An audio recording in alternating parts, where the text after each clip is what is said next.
இந்தியாவில் கேரளாவை சேர்ந்தவங்க தான் இந்த நிமிஷா பிரியா அப்படிங்கிறவங்க.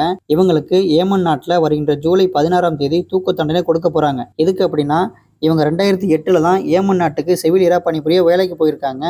அங்கேயும் நிறைய மருத்துவமனையில் வேலை பார்த்தும் வந்திருக்காங்க.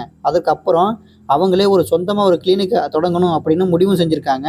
முடிவு செஞ்சதுக்கு அப்புறம் ஏமன் நாட்டோட சட்டத்திட்டத்தின்படி பார்த்தீங்கன்னா, அங்கே வெளிநாட்டவர் ஒரு வணிகம் தொடங்கணும் அப்படின்னா உள்ளூரில் உள்ளவரோட சேர்ந்து தான் செயல்படணும். அப்போதான் அந்த வணிகத்தை தொடங்க முடியும் அப்படின்னு ஒரு சட்டம் இருக்குது. அதனால 2014 உள்ளூரில் சேர்ந்த அப்துல் மக்தி என்பவரோட சேர்ந்து தான் நிமிஷா ஒரு கிளினிக்கையும் தொடங்கி இருக்காங்க.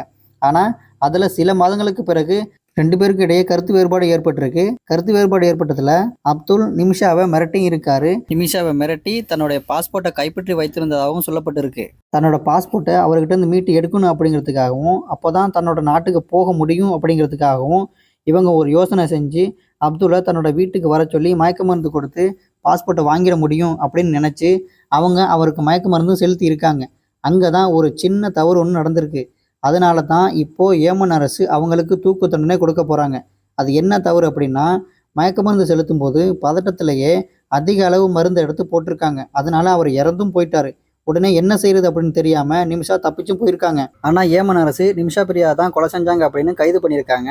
கைது பண்ணி குற்றம் நிரூபிக்கப்பட்டதுனால வருகிற ஜூலை 16ஆம் தேதி நிமிஷா பிரியாவிற்கு தூக்கு தண்டனை கொடுக்க போகிறாங்க. இதை மத்திய அரசு தடுக்குமா அப்படிங்கிறது தான் இப்போ பரபரப்பாக போய்கிட்டு இருக்கு.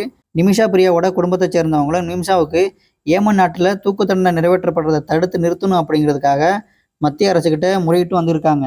பார்ப்போம், இந்த கொலையை அவங்க வேணும்னு தெரிஞ்சு செய்யலை, ஏதோ நினச்சி ஏதோ பண்ண போய் அது விபரீதமாக முடிஞ்சு போச்சு. பொறுத்திருந்து பார்ப்போம், நிமிஷாவை மத்திய அரசு காப்பாற்றுதா என்ன அப்படிங்கிறத. தெரியாமல் செய்த தவறு தான், கண்டிப்பாக காப்பாற்றினால் நன்றாக இருக்கும். இதை பற்றி உங்களுடைய கருத்து என்ன? இந்த வீடியோ உங்களுக்கு பிடிச்சிருந்தால் லைக் பண்ணுங்கள், ஷேர் பண்ணுங்கள், கமெண்ட் பண்ணுங்கள்.